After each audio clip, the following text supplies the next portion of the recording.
Bom dia a todos. Bem-vindos à conferência de resultados do primeiro trimestre de 2025 do Banco ABC Brasil. Eu sou Ricardo Moura, diretor de Relações com Investidores, M&A Proprietário e Estratégia. Como sempre, vamos começar a nossa apresentação com os resultados do período com o nosso CEO, Sérgio Lulia. Após a apresentação, teremos nosso tradicional momento de perguntas e respostas. Se você está assistindo a transmissão via Zoom e deseja acompanhar em inglês, por favor, clique no botão de tradução à direita da sua tela. Todo o conteúdo, inclusive a apresentação, vão estar disponíveis no nosso site de RI. Para melhor acompanhar as apresentações, sugiro que baixem o conteúdo no QR Code que está na sua tela. Para dar sequência, passo então a palavra para Sérgio. Obrigado, Ricardo. Boa tarde a todos. É um prazer estar aqui com vocês para mais uma apresentação de resultados do Banco ABC Brasil. Vamos então, como sempre, começando pelos nossos destaques. O lucro líquido do banco no período atingiu a marca de 226 milhões de reais, que representa um ROE de 14,1%. Do lado de lá, vocês podem ver a carteira de crédito, carteira expandida de 51 bilhões de reais, um crescimento de 11,4% em comparação com o primeiro trimestre de 2024, próximo ao topo do guidance que nós estamos fornecendo ao mercado. Aqui na parte do índice de cobertura, há uma novidade pela adaptação à resolução 4966. Então, um índice que a gente tradicionalmente apresenta, que é o saldo de provisão total dividido pelo atraso acima de 90 dias, só que agora incluindo não apenas empréstimos, mas também a carteira de títulos. E aqui a gente introduz um índice, que é um índice internacionalmente muito utilizado, que é o saldo de provisão total dividido pelas operações em estágio 3, mostrando um índice de cobertura de praticamente 90%. Finalmente, como último destaque, a nossa capitalização cresceu ao longo do trimestre, atingindo um índice de Basileia muito confortável de 17,2% e um capital principal de 11,7%. Nesse segundo slide, a gente traz um pouco mais para vocês a abertura da carteira de crédito expandida. Como eu disse no slide anterior, a carteira de crédito no comparativo anual cresceu 11,4%, e aqui o grande destaque é o segmento corporate, é o principal segmento do banco, apresentou um crescimento de 20% no comparativo anual. Os outros segmentos com crescimentos menores, o CIB até uma pequena queda, aqui a principal razão sendo os spreads que estão sendo praticados nesse segmento, são spreads mais baixos, o banco é mais seletivo em operações de crédito nesse segmento e assim tem sido sempre a nossa vida. E no segmento middle, um crescimento de 5,9% no período anual, e aqui o principal componente é o apetite a risco. A gente tem visto os movimentos macroeconômicos acontecendo tanto no Brasil como fora, temos dimensionado o nosso apetite a risco e essa expansão de 5,9% é um pouco consequência disso. Eu queria chamar a atenção para uma outra característica dessa apresentação, que é consequência da introdução da resolução 4966, é que, no geral, nós vamos estar falando dos índices em relação à carteira total. Carteira que a gente chama de caixa, muitas vezes também pegando garantias prestadas. Quando até dezembro, normalmente os índices eram relativos apenas à carteira de empréstimos, que é uma carteira que representa aproximadamente 50% da carteira total do banco. A exposição setorial, poucas alterações aqui, continua sendo uma exposição setorial muito diversificada, com o agronegócio continuando sendo o nosso melhor negócio, 22,9%, espalhado pela cadeia de grãos, com 11%, agricultura e pecuária, 5,6%, insumos agrícolas, com 3%, açúcar e álcool, com 3% também. O segundo segmento mais relevante, energia, também não há novidade aqui, com 12,4%, e depois nós temos 5 segmentos praticamente que estão aí entre 6% e 7% da carteira, são eles o setor de serviços, 7,6%, construção civil e incorporadoras, transporte logístico, 7,3%, comércio, 7%, e o setor financeiro, linhas que nós damos ou para bancos do ponto de vista de crédito, ou para fintechs e outras empresas do tipo, representam 6,1%. A gente traz aqui um slide que a gente já trouxe em apresentações anteriores e que faz parte importante da estratégia que o banco vem desenvolvendo, que é onde a gente separa as receitas que são originadas com clientes entre receitas que têm alta utilização de capital ou baixa utilização de capital. Há um crescente das receitas com baixa utilização de capital, e a gente pode olhar que o primeiro trimestre normalmente apresenta uma sazonalidade. Normalmente o primeiro trimestre ele é um pouco mais fraco nas receitas de banco de investimento, que se recuperam depois ao longo dos próximos trimestres.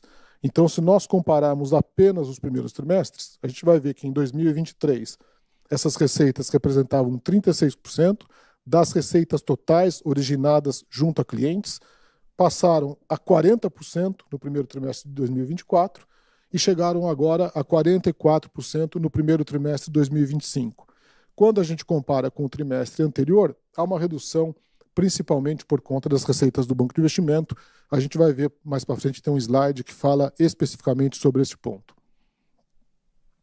Indo um pouco para a margem financeira gerencial, o que a gente olha aqui é que a margem no comparativo anual há um crescimento de 6,8%, de 531 milhões de reais para 567 milhões de reais, nos componentes separadamente.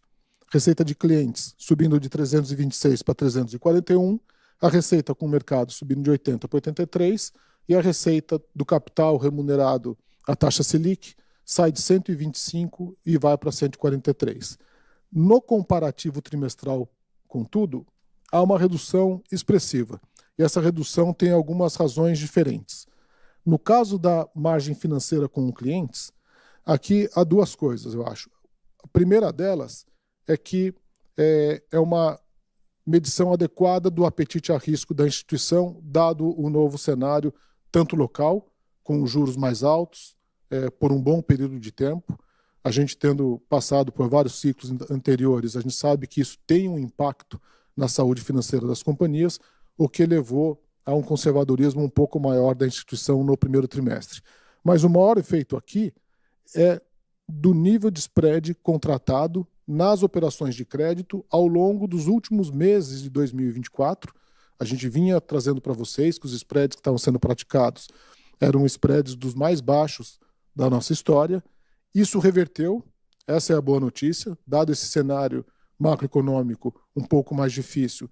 As operações contratadas ao longo do primeiro trimestre têm um spread sensivelmente superior àquelas que foram contratadas no último trimestre de 2024, só que isso demora um pouco para aparecer no balanço. Então, ao longo do primeiro trimestre, você tem um efeito do accrual daquelas operações que foram contratadas no ano passado. E as operações que vão sendo contratadas ao longo do primeiro TRI, elas vão impactar o nosso balanço a partir dos próximos trimestres. No caso da margem financeira com o mercado, aqui há também um maior conservadorismo, dado a grande volatilidade não só local, como externa, e ao alto índice de liquidez que a gente pratica na instituição, ainda assim uma receita relevante, tem uma expectativa que se recupere nos próximos trimestres. O impacto dessas duas coisas, das receitas com clientes e das receitas com o mercado, foi uma queda do NIM. O NIM cai de 4,2% para 3,8%, mas pelas razões que eu já disse aqui, há uma expectativa de recuperação, seja porque na parte do PL remunerado a CDI as taxas estão mais altas, seja porque na parte de riscos de mercado a gente espera que haja uma retomada e uma adequação dos índices de liquidez, seja porque na parte da margem financeira com os clientes as operações já estão sendo contratadas a taxas mais altas e isso deve ter um impacto breve em termos de resultados. Aqui eu abro um pouco mais as receitas de serviços, já tinha antecipado um pouco isso quando a gente falou das receitas com alto e baixo uso de capital. Aqui a gente dá um pouco mais de cor nos seus três grandes componentes. Começando aqui pelas garantias prestadas, é uma linha que tem menos oscilação, ela é muito constante ao longo do tempo, teve um bom comportamento nos últimos trimestres. Então, no quarto TRI, apresentou uma receita de 44 milhões praticamente, e agora no primeiro trimestre de 2025, 42 milhões e meio. As receitas de banco de investimento não é um trimestre ruim de banco de investimento. 32,9 milhões de reais, considerando-se que há uma sazonalidade forte nesse tipo de produto no primeiro trimestre, ele é o nosso segundo melhor primeiro trimestre da história. Perde para 2024, que foi 41,6 milhões.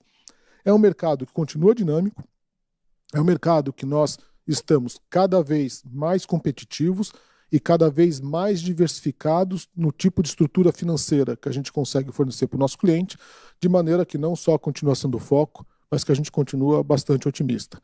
E a linha de corretagem de seguros e tarifas continua não crescendo, num ritmo inferior ao que se apresentava anteriormente, já que são produtos mais maduros, mas a expectativa é que continuem também crescendo. Entrando um pouco na qualidade da carteira de crédito, aqui a gente traz a realidade da resolução 2682 e depois a nova realidade a partir da resolução 4966.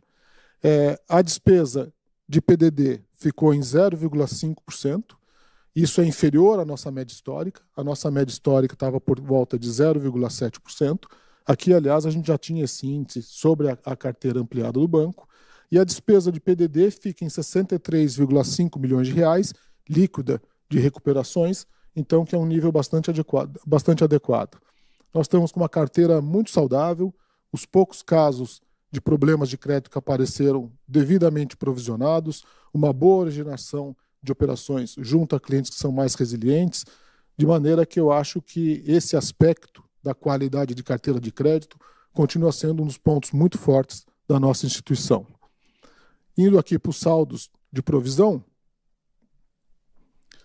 aqui é uma diferença maior, porque até 2024 falava-se do saldo de provisão sobre a carteira de empréstimos. Então aqui nós estamos falando sobre aqueles 24 bilhões de carteira que eu comentei lá atrás.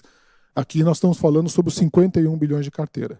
Então há um saldo de provisão de 2,1%, o saldo total de provisões de banco, e por segmento 6,4% no middle, 1,6% no segmento corporate e 0,8% no segmento CIB, onde a perda, a não ser em situações muito específicas, de fato fica próxima a zero.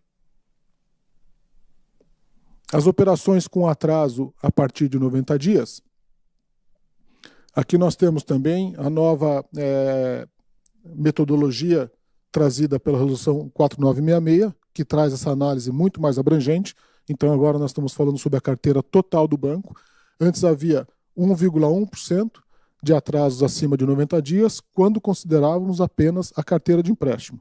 Agora é 0,9% saldo total de empréstimo, saldo total de operações com atraso acima de 90 dias, quando considera essa carteira total, incluindo também títulos. Vocês veem que os números ficam muito semelhantes, porque o nível da qualidade da carteira de crédito de empréstimos de títulos é muito parecida. A diferença maior fica aqui no saldo de atraso. O saldo de atraso sobe de 273 milhões para 485 milhões, e a diferença sendo porque aqui nós estamos falando do atraso em cima da carteira de 51 bilhões de reais, enquanto no anterior a gente falava dos atrasos em cima da carteira de 24 bilhões de reais. Em termos de percentual, como eu disse, muito parecido e até um pouquinho melhor.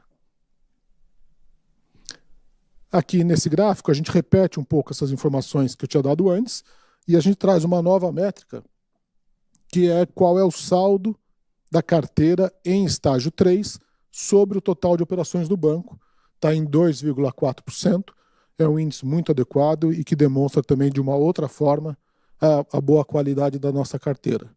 Do ponto de vista do índice de cobertura, a gente tinha um índice de cobertura de 198%, quando considerava-se a resolução 2682, e quando a gente vai para a resolução 4966, esse índice se torna 227%, um índice muito confortável, que dá ao banco a segurança de estar bem provisionado, mesmo num cenário de crédito mais desafiador, como eu venho dito.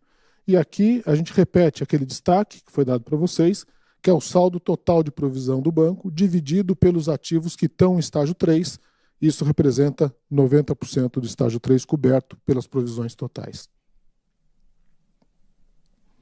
Indo um pouco para as despesas, despesas e o índice de eficiência, né? A gente teve um aumento de despesas em 12 meses de aproximadamente 9%. Isso daqui está dentro do nosso guidance, para lembrar para vocês, nosso guidance vai de 6% a 11% de crescimento no ano, então absolutamente dentro do guidance fornecido, porém, na linha das receitas, houve uma frustração. Quer dizer, a nossa capacidade de gerar receitas é maior do que isso, pelos pontos já explicados aqui, no comparativo anual, as receitas cresceram apenas 2,3%. Esta comparação de receitas crescendo acima das despesas leva a uma piora do índice de eficiência, que chega a 42%, fora, portanto, do nosso guidance. A gente vai buscar o guidance, estamos mantendo e estamos confiantes que nós podemos atingi-lo.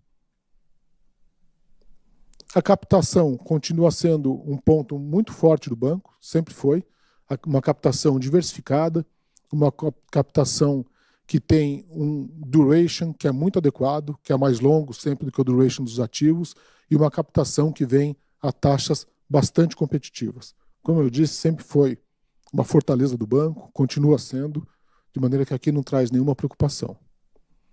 Do ponto de vista de capital, há um aumento do capital no período, seja pela apropriação dos lucros gerados, seja pela leve diminuição da carteira. O índice do Basileia total chega a 17,2%, sendo 14,7% de capital nível 1 e 2,5% de capital nível 2. Dando uma abertura um pouco maior do capital de nível 1, desses 14,7%, 11,7% são capital principal e o 3,1% é o capital complementar de nível 1, que aumentou ao longo do ano passado. Vocês se lembram que a gente fez no ano passado 2 emissões de R$500 milhões cada uma, então R$1 bilhão, a preços que foram muito competitivos, e a gente pretende, dessa maneira, ao longo deste ano, tudo leva a crer que aquelas emissões feitas em 2019, que, portanto, já podem ser chamadas ao longo desse ano, serão chamadas de maneira a trazer esses 3% do componente de capital complementar nível 1 de volta para próximo de 2%, que é o que a gente acha um nível adequado. O lucro líquido recorrente do banco, no comparativo anual, praticamente uma estabilidade, né? É um aumento de 1%.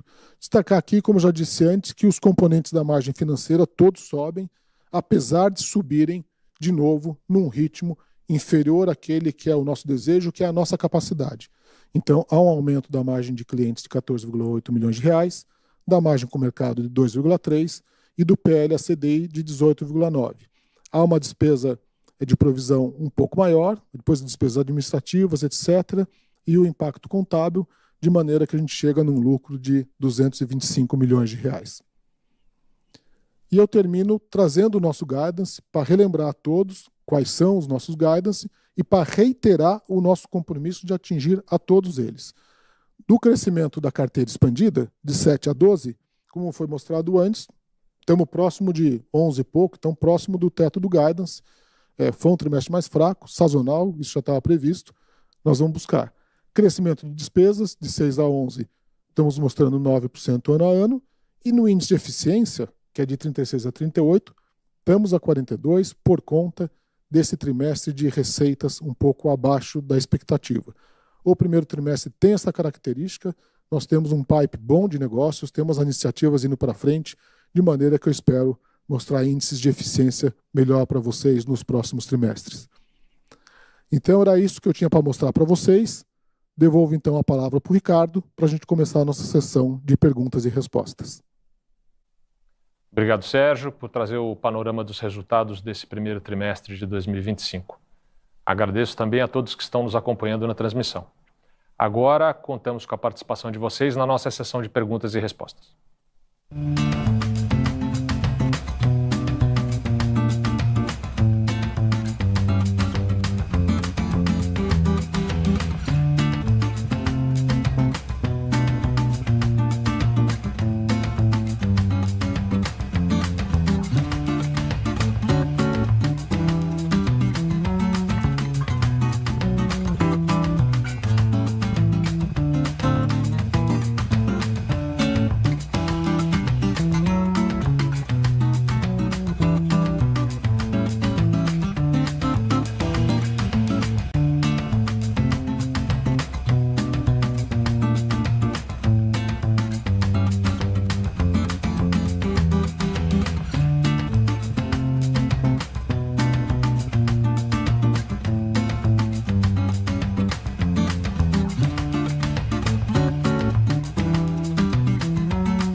E para nos acompanhar no momento de perguntas e respostas, contamos com a presença também de nosso CFO, Sérgio Borejo. Bem-vindo, Sérgio.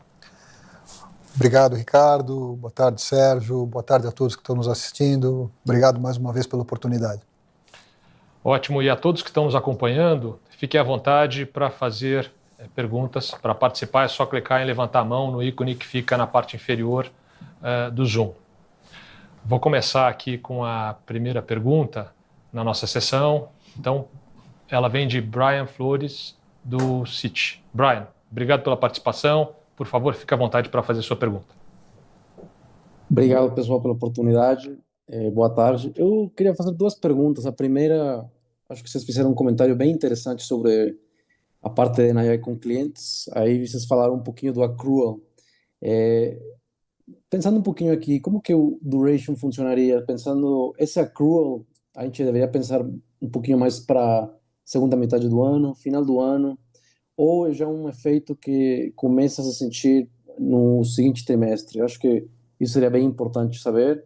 E vocês fizeram também, Lula, um comentário bem interessante sobre o capital. Vocês seriam ou estariam confortáveis rodando com um nível de Tier 1 um pouquinho mais baixo, assim, do que a gente tem visto recentemente? Obrigado.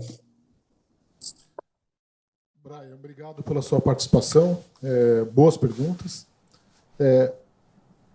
Indo para a primeira, né, que é sobre a questão do accrual e do duration da carteira, a nossa carteira tem um duration bem curto. Ela é inferior a um ano, o duration da carteira como um todo. Deve estar por volta de uns 320, 330 dias por aí. Os spreads praticados no ano passado, eles foram baixos especificamente no segundo semestre. No primeiro semestre, eles vinham a taxas muito comparáveis às taxas históricas. No segundo semestre, você pode verificar até pelas taxas de emissões de títulos, né, que são taxas públicas, a gente viu uma compressão grande e os bancos, obviamente, os seus balanços acabam acompanhando. A gente é price taker, né, não é price maker. Mas principalmente as operações fechadas no último TRI tiveram um componente de spread menor. A partir dessa mudança do cenário macro, a gente este ano foi para uma política de falar assim, olha, vamos priorizar qualidade da carteira e rentabilidade da carteira em detrimento do tamanho. Então, se não for possível crescer nas taxas que a gente quer e com a qualidade que a gente quer, a gente não vai crescer. E daí houve uma reprecificação da carteira, começou a acontecer em janeiro, em fevereiro e março foi mais forte. A expectativa que a gente tem, é difícil dar uma resposta firme, mas é que já se equilibre um pouco no segundo TRI e a partir do terceiro e quarto TRI já mostrem ganhos que, se as taxas praticadas continuarem assim, serão muito bons. Então, é isso. Acho que um segundo trimestre um pouco mais neutro, o terceiro e quarto TRI um pouco mais forte. Segunda pergunta, você quer falar um pouco, Ricardo? Pode ser. Quer passar para nós, Brian, por favor? Sim. Era se vocês estariam confortáveis rodando com um Tier 1 um pouquinho mais baixo dos níveis que vocês têm reportado recentemente. Nossa base de capital, se você olhar o nosso Tier 1, principalmente falando do capital adicional, a gente tem uma gordurinha, né? A gente fez as emissões dos capitais adicionais do ano passado, mais ou menos R$1 bilhão, a preços que foram muito competitivos. Então tem uma gordurinha ali. Nossa cabeça está em olhar para 2025 com a possibilidade de otimizar essa base de capital. Então haveria sim um espaço para a gente trazer esse Tier 1 total um pouco para baixo e aí substituir emissões que a gente fez em 2019 a preços mais altos com as emissões que a gente fez no ano passado. Então tem um espaçozinho aí de otimização, sim. Perfeito. Obrigado, pessoal. Tua participação. Passando agora para a nossa próxima pergunta, Antônio Ruete, do Bank of America. Antônio, muito obrigado pela participação. Por favor, fique à vontade. Olá, pessoal. Muito obrigado aqui pelo espaço para fazer perguntas. Do meu lado, se vocês pudessem explorar um pouco como que a sua expectativa para o cenário macro mudou desde o início do ano, né? Em termos de apetite a risco e se tem algum setor ou outro que claro que sem mencionar empresas, como vocês sempre fazem, mas mencionar algum setor ou outro que te trouxe mais ou menos preocupação ao longo desse ano. E aqui uma segunda pergunta, olhando mais para despesas, né? como que vocês olham a evolução de despesas? Como que vocês julgam a evolução atual de despesas? E se vocês veem espaço para eventual desaceleração de crescimento? Obrigado. Bom, obrigado pelas suas perguntas, né? Começar pela segunda. Na parte do crescimento das despesas, como a gente já tem dito para vocês, a partir vamos dizer, do final do grande ciclo de investimentos, que foi até 2023, a gente volta, e que foi basicamente em novas frentes, em tecnologia, em atualização de sistemas, né? A gente volta a ter um controle mais forte das despesas. O nosso guidance está de 6 a 11, nós estamos dando agora 9, estamos trabalhando para melhorar esse 9, de maneira que o guidance continua sendo a nossa melhor expectativa, o nosso melhor chute, né? Falando do visto de hoje, mas o trabalho tá para trazer isso um pouco mais para próximo do piso desse intervalo. A primeira pergunta, você pode repetir, por favor? Como que essa expectativa do cenário macro mudou desde o início do ano, né? Se teve algum setor que chamou mais ou menos atenção, preocupou mais ou menos, e já aproveitando a sua deixa aí de range, de guidance, né? Como que você olha para o potencial de crescimento de carteira, visto o guidance dado? Aqui assim, né?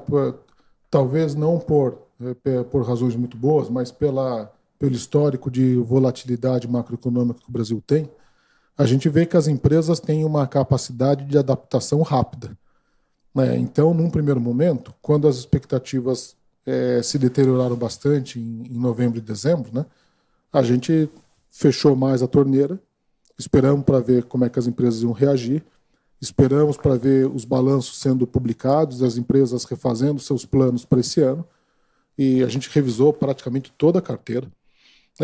E agora eu acho que há uma visão muito clara de qual a situação de cada uma, de maneira que a gente vem acelerando a concessão novamente com aqueles nomes que a gente se sente confortáveis. Falando isso, eu não quero menosprezar o efeito que uma Selic de 14,75, né, se ficando por muito tempo, tem na saúde financeira das companhias. Mas eu acho que as companhias elas aprenderam a trabalhar com taxas de juros mais altas. Quando há um shift não é bom, mas visto de hoje acho que nós temos um cenário um pouco mais claro, né?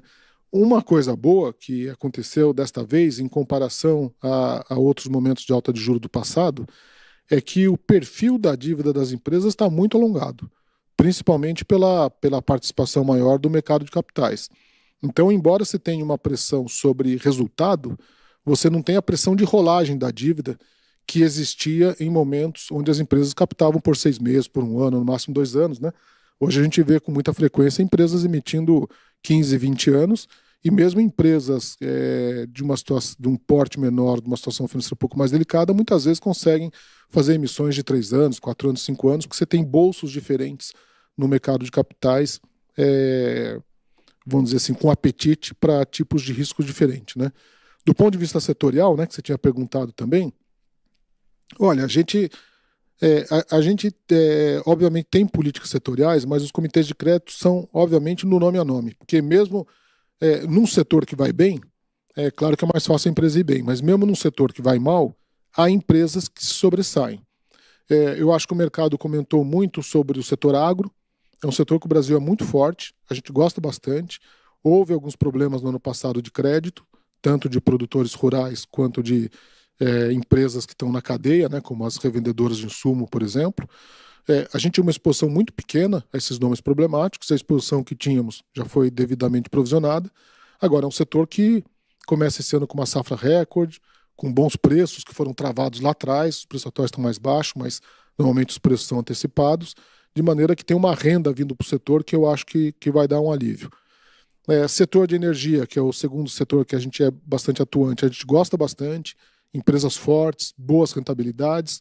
No ano passado teve essa questão do curtailment, que foi uma surpresa e que impactou, eu acho, no meu ponto de vista, principalmente a capacidade que você tem de financiar novos projetos, porque traz uma dificuldade para que índice de curtailment que você vai utilizar para a projeção de receita futura, né? Mas é um setor que a gente gosta bastante. Os outros setores, todos bem, incorporação imobiliária, por exemplo, empresas boas, empresas ruins, a velocidade de vendas caiu um pouco, os custos, no geral, para o setor subiram. Então, é um setor que também que a gente gosta, que a gente atua bastante, mas que você tem que saber selecionar bem os clientes, né? De maneira que hoje, eu acho que, em comparação a novembro, a dezembro, não que a situação macroeconômica tenha melhorado, mas os mercados se acalmaram, a volatilidade caiu e você tem uma visão melhor de como cada empresa entrou nesse novo momento. Tá super claro. Obrigado. Obrigado, Antônio. Passando então para a nossa próxima pergunta, Matheus Rafaeli, do Itaú BBA. Matheus, obrigado a presença, participação. Por favor, fique à vontade para fazer a sua pergunta. Boa tarde a todos, obrigado pela pergunta. Eu queria explorar o tema de mix de carteira do ABC, né? Vocês até mencionaram que a NIM sofreu por spreads menores nas operações, mas acho que a gente tem visto também uma mudança bem relevante no mix de portfólio do banco. Carteira de empréstimos aí acho que cai no ano contra ano e TVMs tem vindo muito bem, acho que na toada forte aí de mercado de capitais. Aí, nesse sentido, eu queria entender de vocês, do crescimento de carteira que a gente vê no Guidance, se vocês puderem comentar um pouquinho se deve continuar vindo de TVMs, e aí talvez pressione um pouco a margem, mas eventualmente você coleta mais receita de serviços, ou se não, não tem uma diretriz definida e vocês vão mais pilotar de acordo com o ambiente para mercado de capitais, spreads no corporate e tudo mais. Acho que seria legal entender esse ponto aqui. Obrigado. Obrigado pela sua pergunta. Olha, de fato, os títulos, eles têm sido muito aceitos pelos clientes, né? E do ponto de vista do banco, ele traz uma flexibilidade maior na gestão da carteira. Porque até a gente, assim, quando nós estamos originando a transação, nos comitês, a gente já define se aquele título que está sendo originado é para carteira ou é para venda. Tem vezes que pode ser para os dois, um percentual para um percentual para o outro. Mas tem operações que você faz de fato para distribuição, 100% a mercado, e tem operações que você fala assim, olha, dessas operações eu gostaria de carregar no meu balanço, sabendo que o instrumento te dará a flexibilidade, se e quando você quiser, de você distribuir. Então, para um banco como o nosso, que normalmente tem uma grande capacidade de originação, mas a capacidade que eu brinco aqui de empilhar ativos sobre o patrimônio é limitado pelo tamanho do patrimônio, isso é muito bem-vindo. Então, a gente procura vender esse produto para os clientes aceitam bem, os clientes gostam também, até porque empréstimos têm incidência de OF e os títulos não têm, de maneira que a gente não tem uma projeção por instrumento, a gente oferta aquilo que o cliente desejar, mas a tendência, eu diria, pelo que eu acompanho, é que progressivamente os títulos continuem crescendo a um ritmo maior do que os empréstimos. Agora, e atingir o guidance do ano, né? Isso, como eu já disse antes, esse primeiro trimestre teve um efeito de dólar, que representou mais ou menos 1,2%, no nosso caso, de queda na carteira por conta da apreciação do real, mas teve também a sazonalidade que é normal ter. E esperamos que, do lado macroeconômico, continuando relativamente sob controle, né, que a gente volte a crescer nos próximos trimestres. Super claro, obrigado. Obrigado, Matheus. Nossa próxima pergunta é de Ricardo Buchpiguel, do BTG Pactual. Ricardo, obrigado a participação. Por favor, fique à vontade. Boa tarde, pessoal, e obrigado pela oportunidade de fazer perguntas. Eu tenho duas aqui do meu lado. Primeiro, eu queria ouvir de vocês se a relação de risco e retorno no crédito, tanto para grandes empresas como no middle, está performando melhor na ponta do que vocês esperavam quando montaram o guidance no começo do ano, seja porque teve esse ajuste de spreads que já comentaram, ou eventualmente um cenário um pouco mais benigno em termos de risco, com a Selic talvez tendo seu ciclo de alta um pouco encurtado. E ainda na parte do risco, na minha segunda pergunta, a gente viu uma boa queda no cost of risk em relação ao quarto trimestre, né? Ficando até, como vocês comentaram, abaixo da média histórica. Se puderem comentar também um pouquinho sobre o racional por trás dessa melhora, se tem alguma premissa que vocês estão considerando mais otimista para o resto do ano e o que a gente poderia esperar também para o resto do ano nessa linha, se deveria ficar mais no patamar que a gente viu no Q1 ou eventualmente voltar para as médias históricas. Obrigado. Perfeito, Ricardo. Obrigado pelas perguntas. Na questão do risco-retorno, eu diria assim, que nas grandes empresas, grandes que eu falo, aquelas do CIB, né, que são empresas que, na nossa definição, faturam acima de 4 bilhões de reais. Eu não diria que há um risco-retorno errado. Do nosso ponto de vista, há um retorno sobre o capital alocado errado. Então, nós não estamos olhando da perspectiva do retorno econômico, mas do retorno regulatório, né? Porque você tem que alocar uma parcela de capital, dependendo do spread, esse retorno não é suficiente para o retorno que a gente espera dar, portanto, a gente tem sido mais seletivos.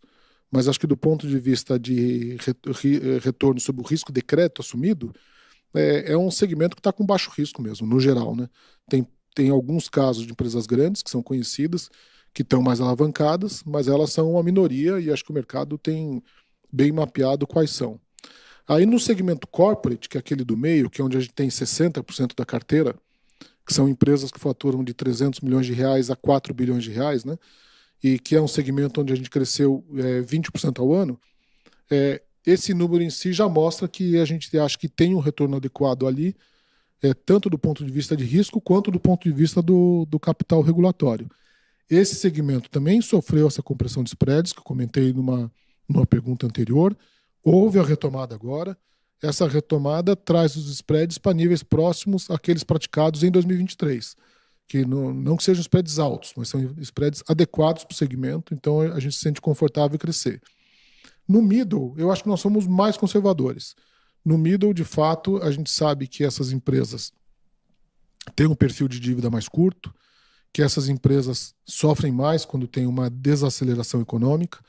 A gente não sabia dizer qual seria a intensidade dessa desaceleração econômica.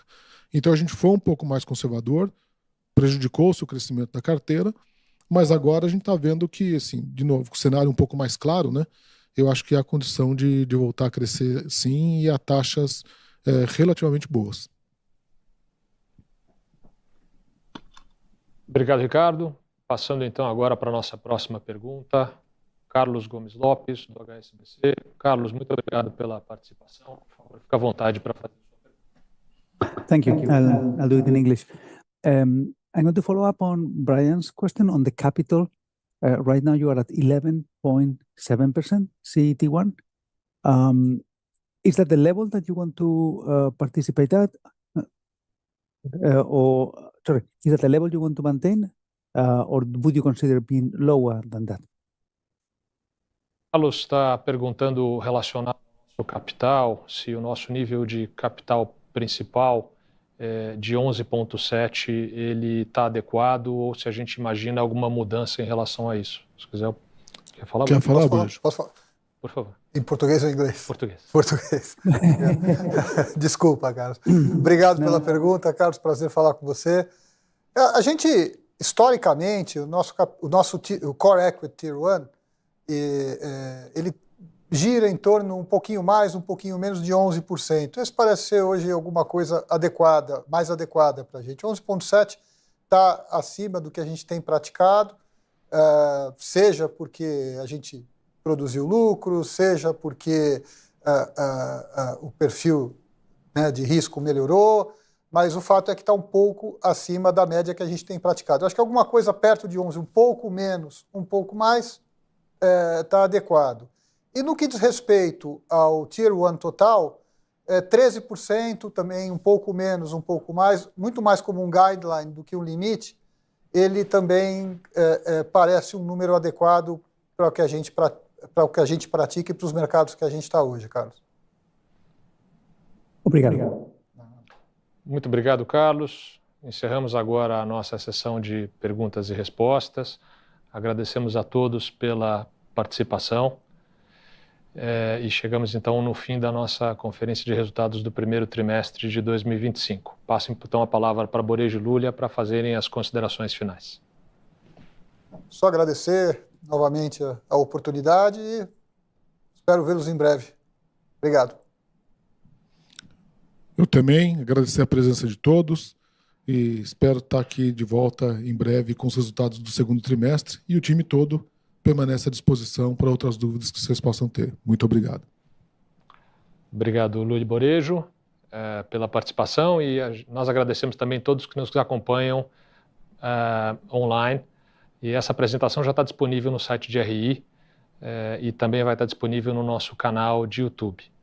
Para vocês que quiserem ouvir a transmissão em formato de áudio, ela também vai estar disponível no Spotify do ABC Brasil.